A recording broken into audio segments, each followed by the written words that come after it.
My name is Dr. Devine. I am a university lecturer tutor. I presently have over 21 years working in university sector, the higher education sector, both in Africa and in the UK.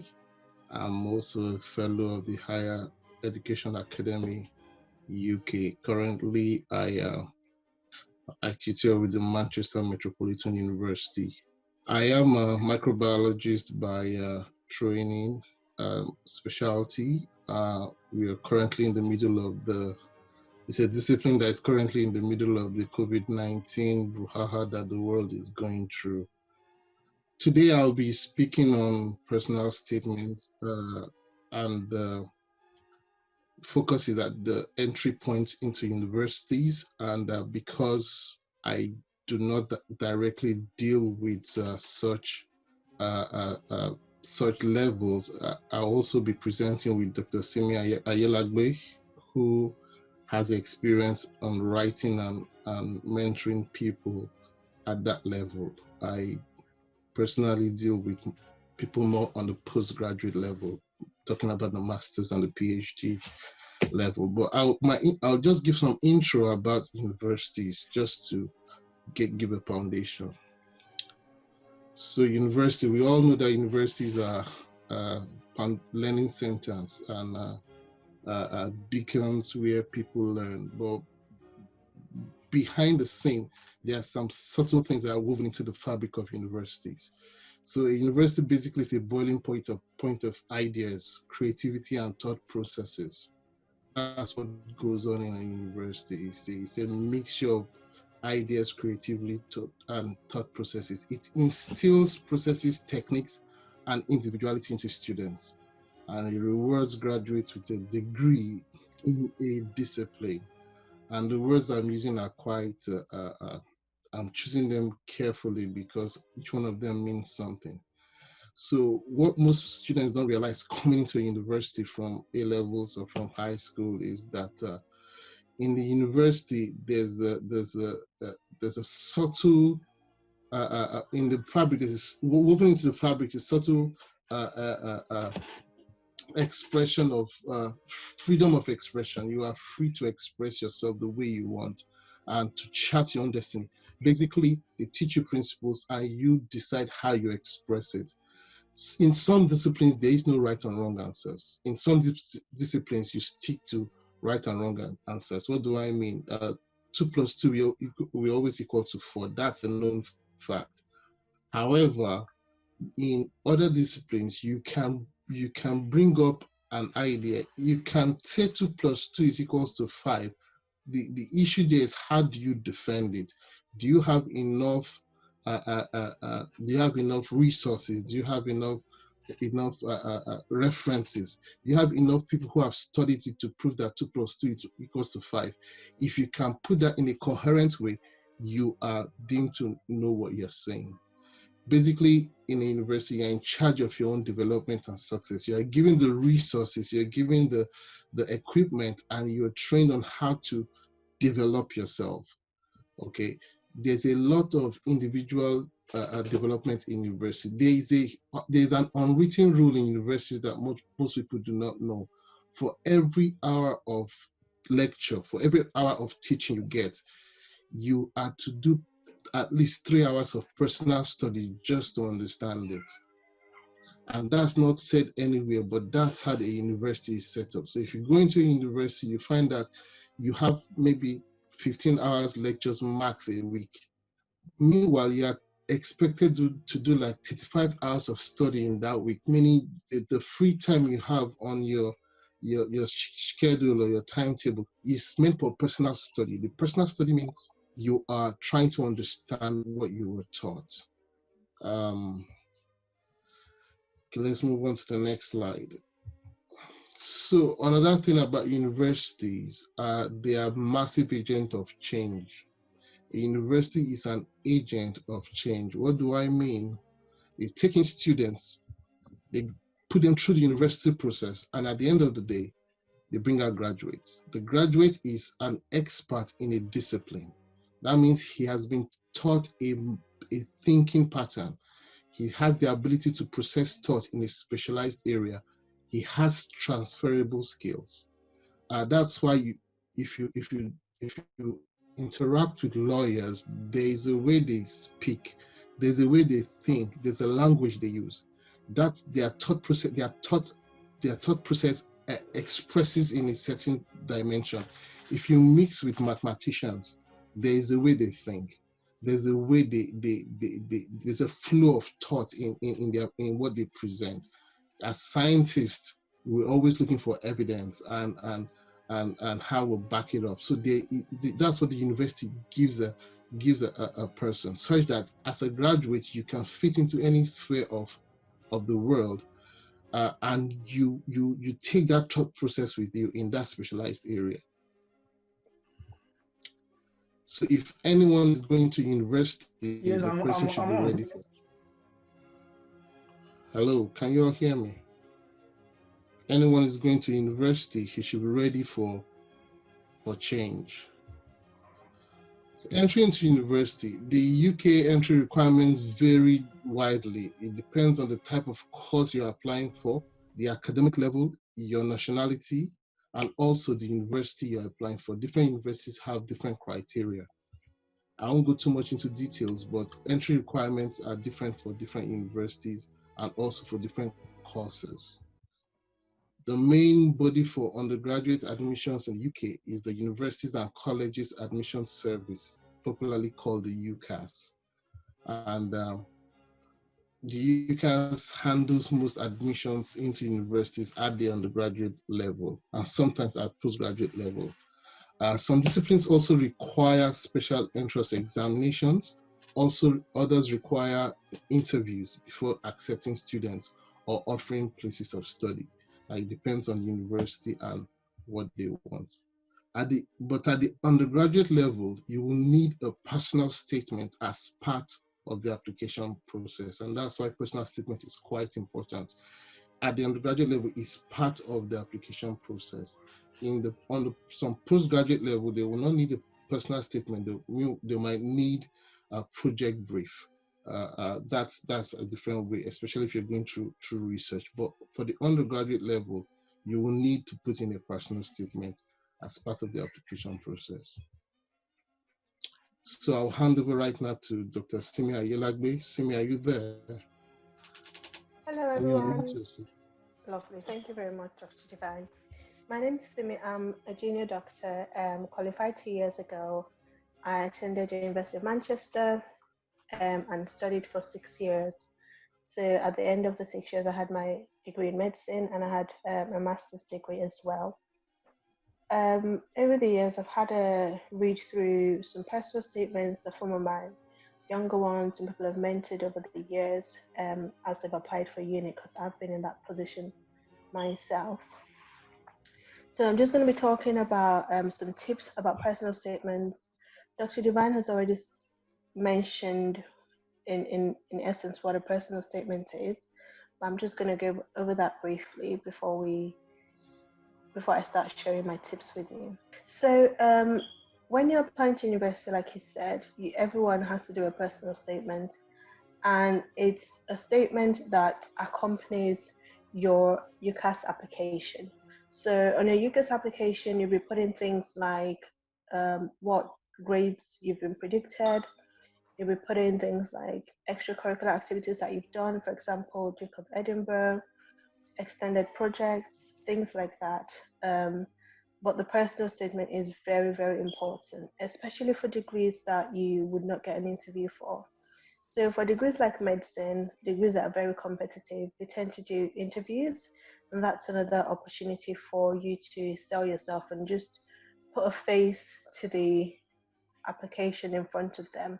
But not everybody has that chance of having an interview and being able to speak to someone face to face. And that's what makes the personal statement so important, because there's going to be loads of people who have good grades, loads of people who say they're interested, but they're limited spaces. So they need to be able to see through your personal statement, who do we actually want on our course? Who's likely to go the whole way through and come out with excellent results? That's going to showcase our university to employers, to the world, that sort of thing.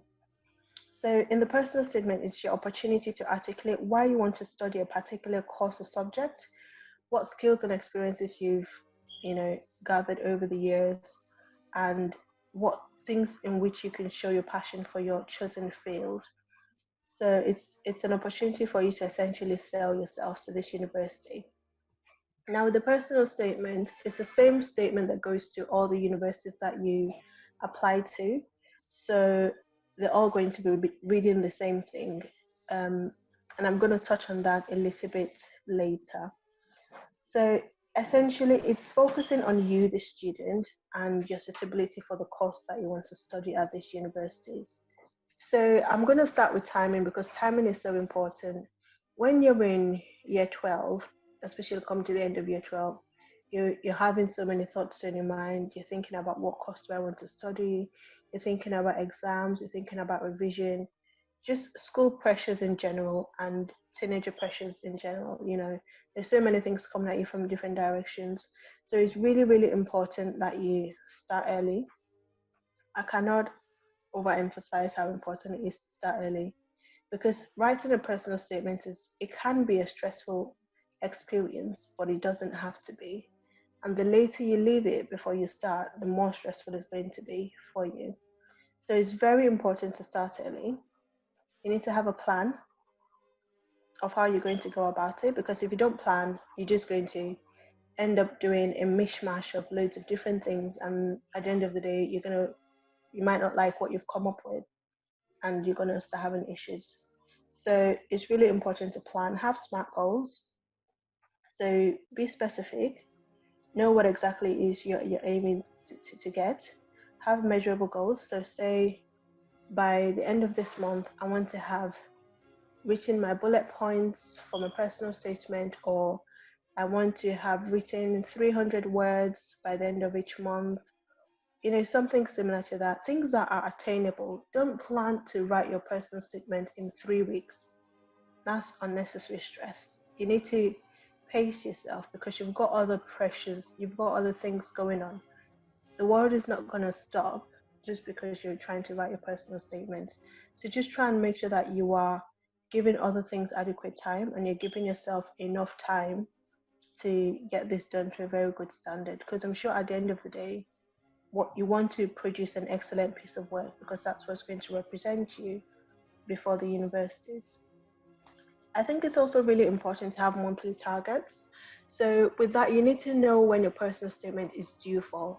You need to know, when do I have to put this in UCAS and when does it have to be submitted?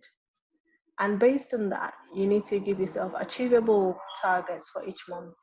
So it could be that, okay, I need to submit by February. So I want my personal statement to be ready in January. As in, when I say ready, I mean everything completed. By the end of January, it needs to be ready to go. And based on that, you can then plan, you see how many months you've got, and then you can give yourself a monthly target for each month, such that by the end of January, you're ready and everything's great.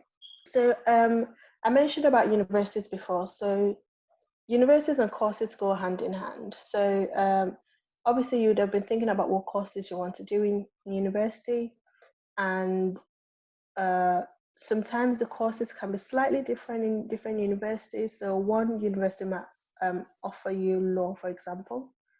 Another might offer you law and economics. Another might offer you law and French. They're all generally the same thing. But if you have a special interest in something, or maybe you thought to yourself, oh, I would love to do law, but I'm also really interested in this particular thing, then it's your opportunity to shop around, look at the different universities, look at what they're all offering, and you're most likely to find something that you're interested in. Or you could even contact the universities directly. There's a particular university you want to go to, and they maybe are not offering what you want. You can ask them, is there an option for me to do, say, chemistry with, French or something like that? The worst they can do is say no, but at least you've asked them about it. So it's really important to think about what universities do I want to think about, what universities am I interested in going to, going on their websites for those particular courses, looking at what grades are they looking for, what qualities are they looking for in the student who's going to be studying this course, what things are important to them, what things are important on the course. So for something like a science subject, for example, laboratory skills, team working, accuracy, precision, those kind of things are obviously going to be very important. But looking at different universities, you might see that some universities place more emphasis on one thing than other universities.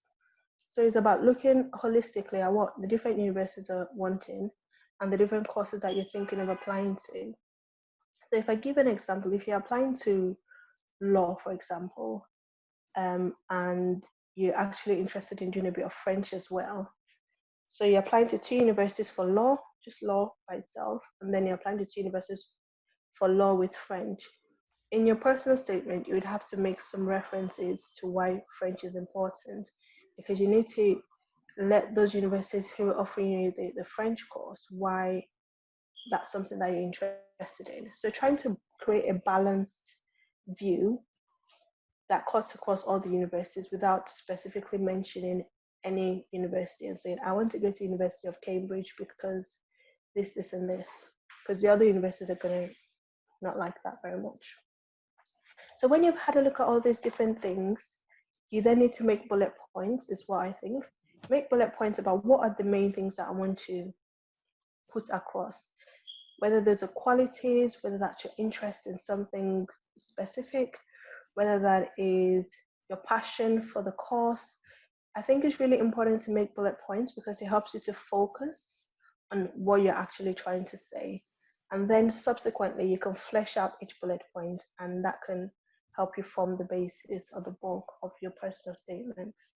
So, like I said, it's all about selling yourself. So, with selling yourself, you're not trying to overinflate your achievements. That's not what you're trying to do. Because if you have an interview, for example, if you make things up or make things better than they actually are, and they ask you about it in an interview and you can't answer the question, it's going to reflect very badly on yourself. So while you're trying to highlight the things that you've achieved, it's important not to overinflate things or make things look better than they are. Um, Demonstrate the key qualities like I mentioned previously. So there's not just academic things. Academic things are important, but also extracurricular things, because I want to know that you're a well-rounded person. So I've put some acronyms there. So CAR stands for challenge, action, and result. And the other one stands for situation, task, action, and result. And essentially, you could have, good team working skills, but in your personal statement, writing I'm good at team working is not sufficient because anybody can say that.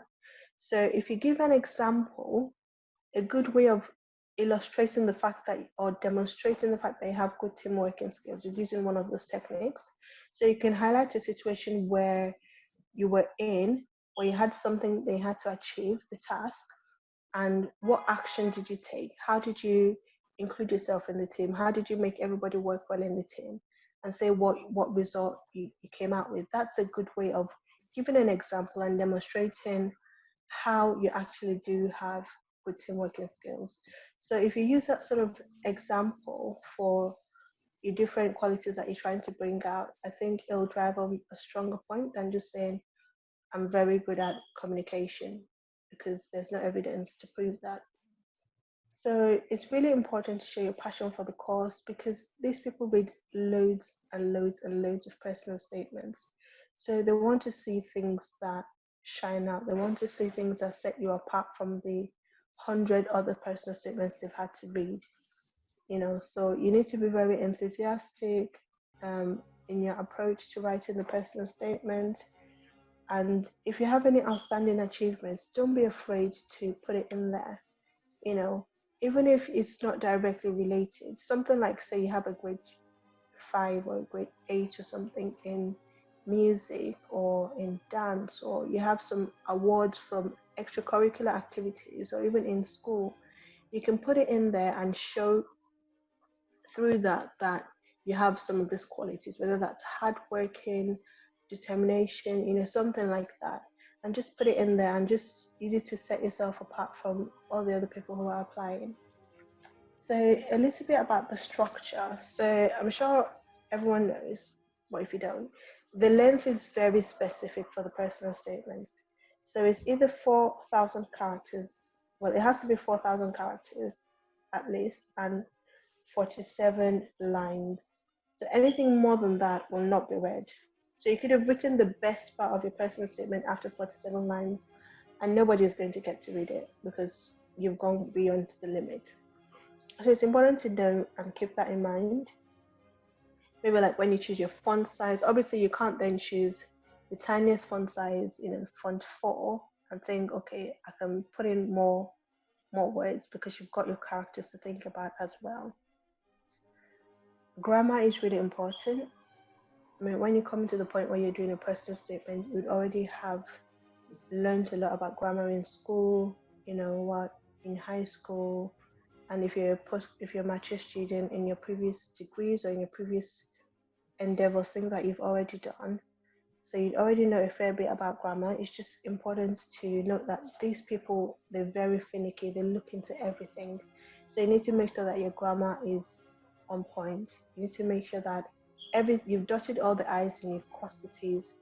Be succinct in what you're trying to say. Try not to ramble, which is why having those bullet points at the start is very important, because those bullet points help you to focus the point that you're trying to make. Each paragraph should have a central message, again, going back to the bullet points, and try and ensure that there's a good flow between the paragraphs, that there's something linking the different paragraphs together.